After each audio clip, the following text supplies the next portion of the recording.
Hello everyone, my name is Louisa, and I'm from the state of Sinaloa. All of this happened 7 years ago when I started at a well-known arts university in our country, although I prefer not to mention its name since I don't want to embarrass my alma mater or the theater club with such a strange story.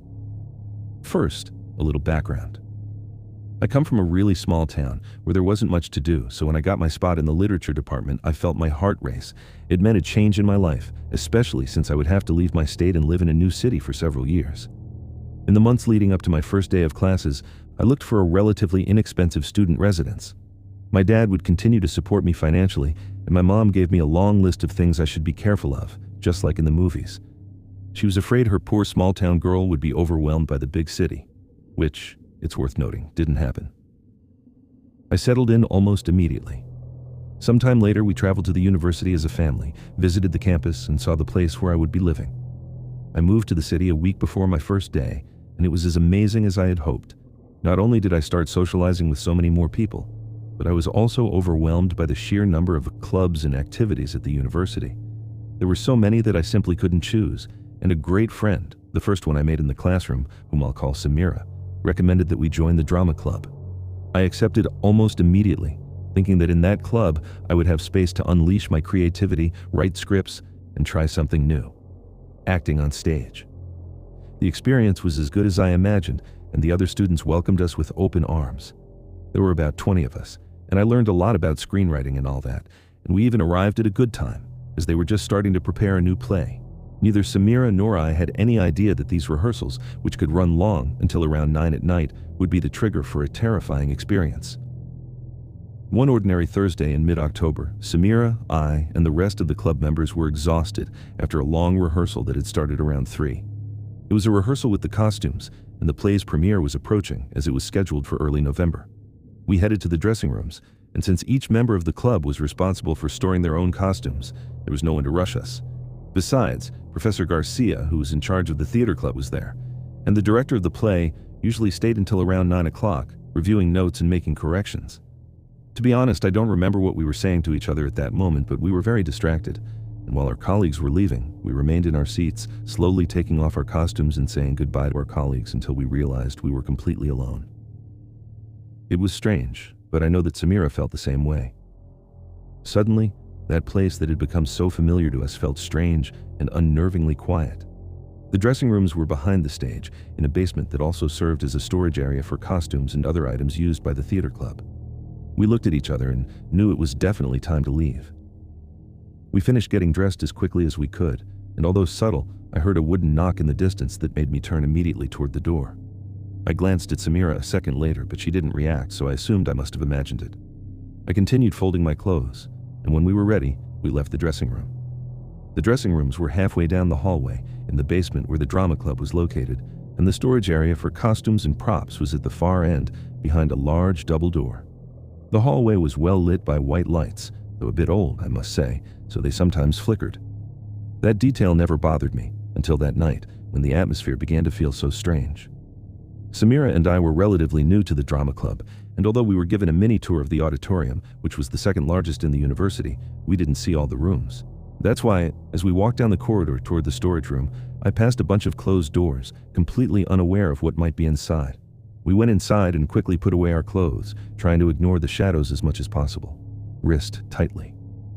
I looked into her eyes, and although she tried to say something, it was clear she was in shock. She had seen something I hadn't, and I could see the fear in her eyes. I became very nervous because she was a fairly calm girl and usually kept her cool in stressful situations. At least that was the case with exams. But at that moment I saw another side of her. I was terrified, and a few seconds later I managed to stammer something that chilled me to the bone. "It's not the teacher." I kept my gaze straight ahead as I said it, and as if that entity at the beginning of the "and strange silhouettes cast by the light." We tried to keep talking to ease the tension, but neither of us felt comfortable there. In fact, Samira confessed that she had to fight the urge to run out of there almost immediately. I turned off the light behind us, and we started walking back to the stairs to go up on stage. My mind was focused on that task, but as soon as I fixed my gaze ahead, I tripped over Samira, who was walking in front of me. I asked her what was wrong, but she didn't need to answer since I'd seen it too. An open door at the beginning of the hallway and a harlequin puppet, about 80 centimeters tall, abandoned in the middle of the path, its strings knotted and the rods placed to one side. Samira was petrified, and I, a little less frightened than she was, raised my voice and called for Professor Garcia, assuming he was there, looking for something. I tried to walk in that direction, but no sooner had I taken a step than Samira grabbed me tightly. I saw a pale hand with bright red painted nails reach up from the floor, as if someone were lying there. She grabbed the puppet by the leg and dragged it back into the room. At that moment, I understood the reason for Samira's panic, and I squeezed her hand tightly. I thought about yelling at Professor Garcia, but I was sure he wouldn't be able to hear us since we were in a basement behind the stage, and the thick walls would muffle my scream. The only thing I could think of was to run past the door, and even though Samira resisted, I squeezed her hand and pulled her along with me as I started running. Her eyes were closed, and I was staring at the corner that led to the stairs, ignoring anything I could see in my peripheral vision. The hallway lights were flickering, and I was hyperventilating the closer we got to that room. Put that way, it sounds like we ran for an hour down that hallway, and even though it felt like it was only about 4 seconds from when we started running until we passed that open door, and try as I might, I couldn't help but glance inside. There, standing in the doorway, barely illuminated by the light from the hallway, was a pale woman with a grotesque smile and white hair watching us pass. I don't know how I didn't faint from fright, but I kept running, even faster than before. I stumbled up the stairs, feeling that at any moment someone was going to grab my ankle and drag me back down to the basement. But that's not what happened. However, what I did hear was a door slam behind me. That was the last straw, and we both started screaming, alerting Professor Garcia, who got up from his seat and came to our aid. He swore he was alone and tried to help us as best he could, although, to tell the truth, he couldn't understand what was wrong with us since neither of us stopped screaming and babbling nonsense. He went down to check the basement while we waited for him upstairs, but obviously, he didn't see anything. He was kind enough to call us an Uber to take us home, but before we left, he implored us that regardless of what we had seen, we should come back the next day for rehearsal, perhaps a little earlier if possible. Despite what I saw, I was very curious about what had happened, and as the hours passed, I managed to calm down. So the next day, I convinced Samira to go back to the drama club, and we arrived about half an hour early. Professor Garcia was there, and he asked us to explain clearly what we had seen. I expected to get some kind of response from him, perhaps some well-known legend from that auditorium, or maybe a dark story from years past that was now manifesting itself in this way, but on his face, I saw the same confusion and fear that we had experienced that night. With all due respect, he asked us if it was some kind of joke, and Samira's anger at his suggestion made him understand that neither of us was making up what we saw. In fact, it was then that I learned what Samira had seen. As I turned off the light in the storage room, she glanced at this woman, as tall as the door, skillfully manipulating the Harlequin puppet. It was just a moment, and when their eyes met, this woman dressed in black ran back into the room, leaving the Harlequin on the floor. It was when Samira mentioned that it was a Harlequin that Professor Garcia became convinced we had seen something. Trying to be rational, I suggested that perhaps someone had entered through a window. After all, we were in a basement, but some rooms have high windows that are at ground level. The professor indicated that we could follow him if we wanted, and we went down to confirm what he already knew. The windows were sealed, impossible to open, and only served to let in a little sunlight during the day. And as for the room where we saw that woman, it was a storage room where puppets and marionettes were kept. It was chilling to enter because of the enormous number of figures, large and small, that surrounded us. And at the back, gathering dust in a corner, was a colorful puppet with a friendly smile and silk clothing. We immediately pointed it out, and Professor Garcia took it by the rods.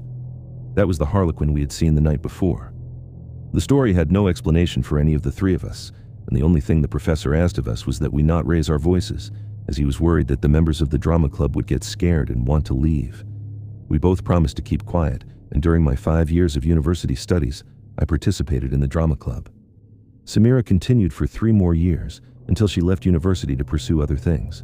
Fortunately, nothing like that ever happened to us again, but we were never alone again in the basement backstage at my university's drama club.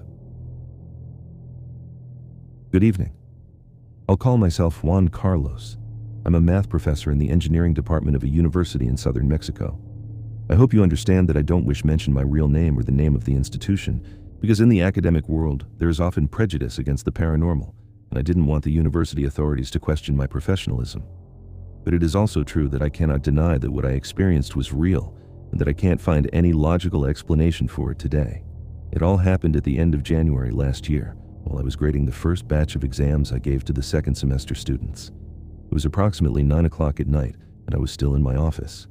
I have all the comforts I need to work there, such as a whiteboard, a couple of bookshelves to store the books I use, some filing cabinets, my desk, and over the years I've even indulged myself by decorating it to my liking.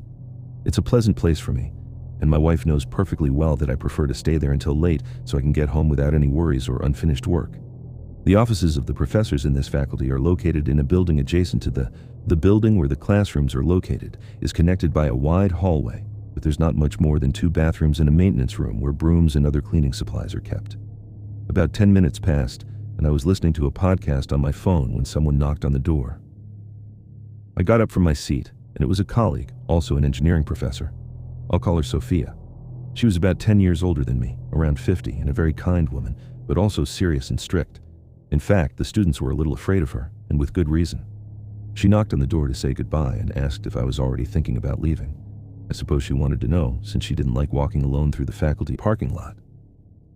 I politely declined because I still had about 10 exams to take, and I didn't want to put them off, but I offered to walk her to her car. Sophia told me it wasn't necessary, that she would ask Gyro, the security guard, for help, and said goodbye. I watched her walk down the hall, and I went into my office to finish my work. I reckon about 5 minutes passed, maybe less, when I heard someone knocking on the door again. My office door doesn't have a window. It's a thick wooden door with a simple handle and a lock from the inside. Behind me is a window overlooking the parking lot, which I always keep locked. I got up, thinking it might be Sophia who couldn't find Gyro, and went to open the door to keep her company. But when I pulled the door open and went outside, I didn't see anyone. I peeked out and saw a car down the hallway, but I still didn't see who had knocked. Only the doors to the other teachers' offices and a profound silence that gave me goosebumps. I wasn't superstitious, nor did I believe in ghosts, but at that moment I felt something strange in the air, a different kind of cold than on a typical night that crept up my arm just from holding the doorknob. I took a deep breath, and a second later I closed the door, locking it. I looked out the window, thinking it was one of Sophia's jokes, as if that were somehow possible coming from such a serious professor. But no. Her car was no longer in the parking lot, only mine was there, and 2 others belonging to professors from the law school. A couple of seconds passed when another knock on the door made me jump and slowly turn toward it. They weren't loud knocks, they were timid taps, like the ones my students make when they don't want to bother me or are simply embarrassed to come to my office for help. That's why I considered this time the possibility that a straggling student who was in the library with an academic problem had come to bother me and, indecisive, had knocked on my door and left, assuming I would refuse to help him or something like that. Yes, at the time, it sounded as far-fetched as it does now as I'm writing it, but it was the only scenario I could think of. I approached the door again and opened it confidently, smiling, but again, silence, loneliness, and a chill that pierced my chest were all that awaited me on the other side. From the door. I peeked out into the hallway again, but this time I said hello. I remember saying, "Hi, you can come in if you want. Do you need any help? Where did you go?" Again, total silence, not even a spontaneous giggle to betray the whole thing as a prank by some immature students. I stood for a few seconds in my doorway, waiting for someone to appear in the hallway, maybe coming out of the restrooms at the end, but it never happened. I took a deep breath and stepped back, expecting to hear footsteps in the hallway at any moment, but there wasn't a sound before a knock on the door alerted me. I opened it immediately, expecting to see someone with a surprised look on their face, caught in the middle of a prank. But there was no one behind the door. And the cold I felt intensified, stiffening every muscle in my body. I moved forward fearfully, looking around, searching in every direction for someone who wasn't there. I ventured halfway down the corridor, thinking that perhaps they were hiding in a blind spot I was completely unaware of. However, I saw nothing before my office door suddenly slammed shut in front of me with such force that I barely managed to avoid falling to the floor. It was impossible that someone had surprised me, and it was impossible that a gust of wind had closed the door, but there I was, outside my office with no idea what had come in while I was leaving. I ran to my door. I tried to open it, but they had definitely gotten in. Hyperventilating, I searched for my keys, and with trembling hands, I made a monumental effort to control the panic attack that was slowly gaining strength as I inserted the key into the lock. All the while, I heard someone banging on the door from the inside. Finally, I turned the key and pushed the door hard, ready to rant at whoever was playing such a cruel joke. But again, I saw no one. Only a deep and terrifying solitude. Although the hallway and my office were well lit, never before or since had I felt this way. Belongings, and felt that dark place. I checked every little corner of my office, but there was no way anyone could have been hiding in there, and the window was still locked from the inside, so no one could have gotten out and locked it again. I felt terrible, so I immediately grabbed all the exams I still had to grade, my briefcase, and ran out of there. To this day, I haven't been able to find an explanation for what happened, and it took me many weeks to get used to my office again. It had become a strange place for me, and the idea of staying late to work, it had begun to bother me. Fortunately, I have an understanding and loving wife. She listened to my story attentively and, unlike me, immediately attributed it to some passing ghost that had crossed my path and decided to communicate in that way.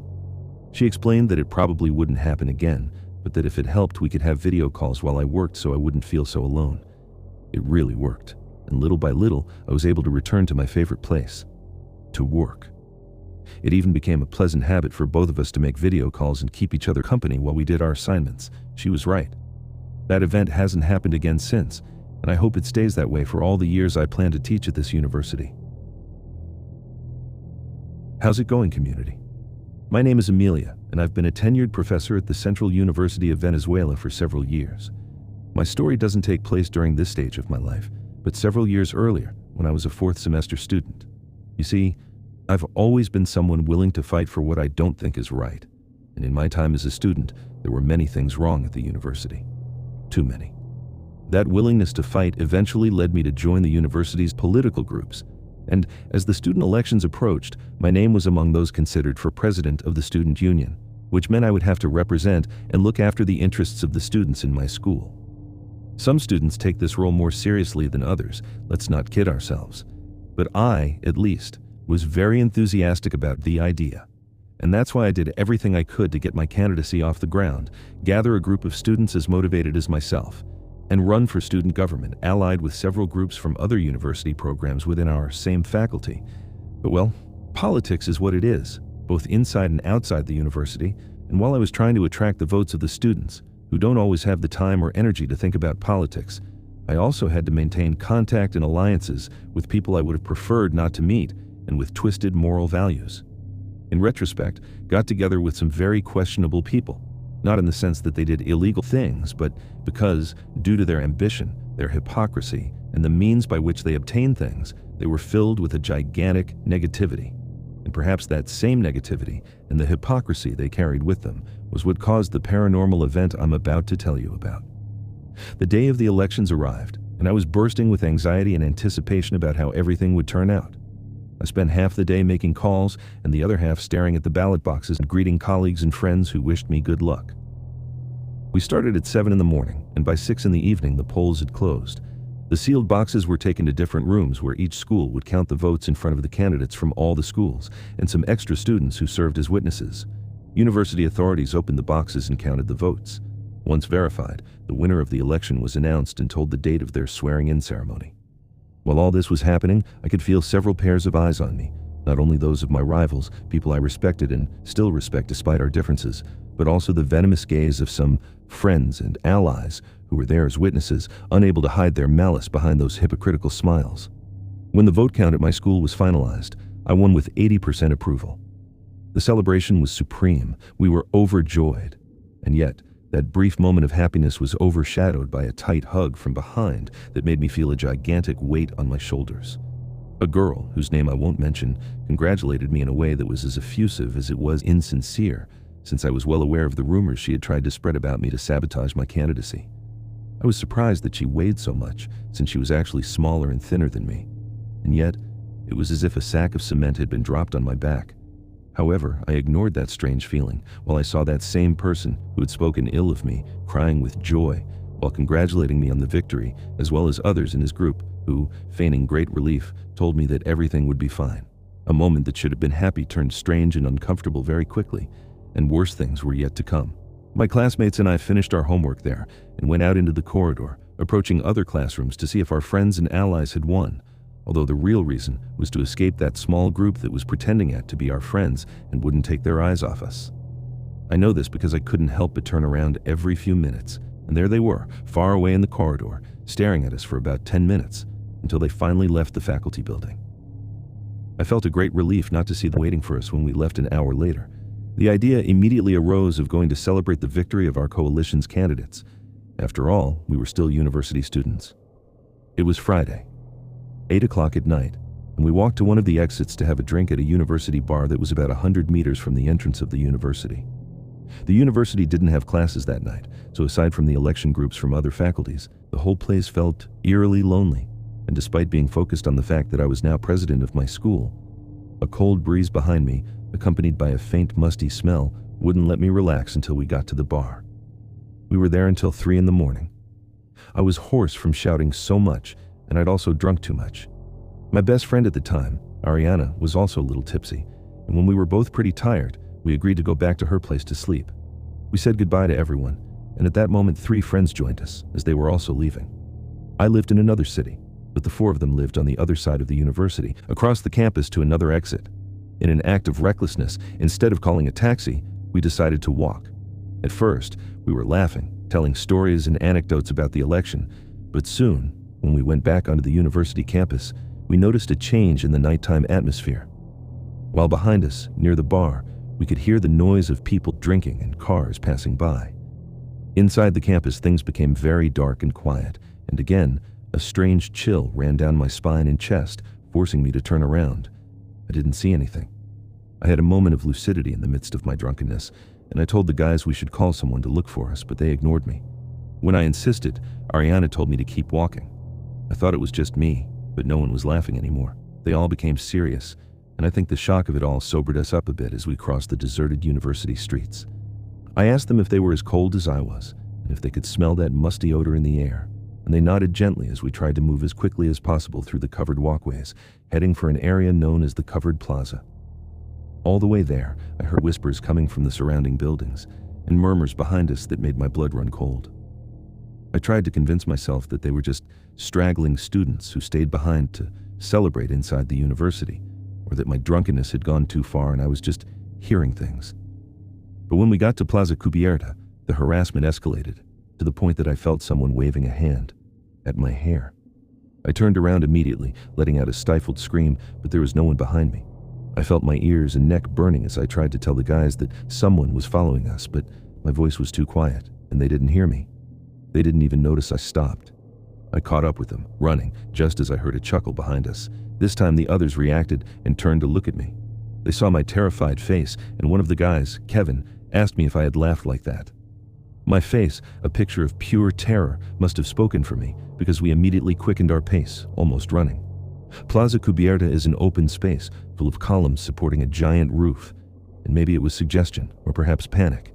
But as we jogged through the plaza, I kept glancing at strange shadows hidden behind the columns. We passed in front of the administration building, and ahead of us was the rectorate plaza, large, empty, and very dark, but on the other side was the street, and a kilometer to the right was the university exit. At that moment, Ariana asked why we were running, and we all started laughing, I suppose entering a state of denial. We began to dismiss what we were feeling, that sense of danger that had gripped us as soon as we entered the university. We took a deep breath and continued walking toward our destination, confidently believing, for no reason at all, that nothing bad could happen to us and that we had let our imaginations run wild. At least, that's what I kept telling myself for a few minutes, until we reached the covered walkway across the street, beyond the rectorate plaza. We turned to our right, and luckily, that hallway was well lit. We only had to walk through it to get out of the university, and in about 15 minutes I'd be at Ariana's house. Like the calm before the storm, that second of peace was abruptly cut short by a strong gust of wind that whipped my hair and a crystal-clear whisper in my ear. Congratulations. I turned around immediately. About 20 meters away, where the hallway ceiling began, I saw a black silhouette about 2 meters tall that suddenly flew upwards and disappeared from sight. I no longer had a voice to scream, but I'm sure that if I hadn't been hoarse, my scream would have been heard throughout the entire university campus. I started running like crazy down that hallway, and my friends tried to follow me, but they simply lost sight of me. The adrenaline and fear that overwhelmed me were so profound that I couldn't stop running until I reached the door, where security guards stopped me, completely baffled. I was crying, desperate, feeling like my heart was going to explode, gasping for air, and thinking I was going to die. Now I know I had a full-blown panic attack. My friends arrived 3 minutes later, exhausted, and the guards asked them what happened. None of them saw what I saw, and I assure you, community, maybe I was a little drunk, but I wasn't out of control. Nor did I take anything that made me hallucinate. I know what I saw, and I know it was completely real. We arrived at Ariana's house a little later when I had calmed down, and I told her what had happened, which was I saw. She confirmed that she felt strange as soon as she entered the university, but that she didn't see anything behind the columns, and when she turned toward the beginning of the hallway after I ran away, she didn't see anything. It was hard to fall asleep, but I finally managed it around 5 in the morning. The next morning, among several congratulatory messages, were messages from Kevin and the other 2 friends asking if I was okay. I told them I was, and asked them not to say anything about what happened. I wanted to avoid why so many rumors about me were spreading around the university. The following Monday, I had gotten over the incident, and among all the people who congratulated me, I saw that girl again, the one who had hugged me in the auditorium. She smiled falsely as she approached and extended her arms to hug me again, but I stopped her and asked her what she wanted as firmly as possible. She held her smile and simply asked me, "How was your Friday?" I imagine it was unforgettable. I didn't understand why she was asking, so I nodded and answered as politely as possible. "Oh, yes, we had a great time. You know." "I'm so glad, Amelia. The truth is, I was looking for you for a while afterward, but I couldn't find you. I even asked some friends where you were." Something sinister lurked behind those words, and a feeling told me I should stay as far away from that girl as possible from then on.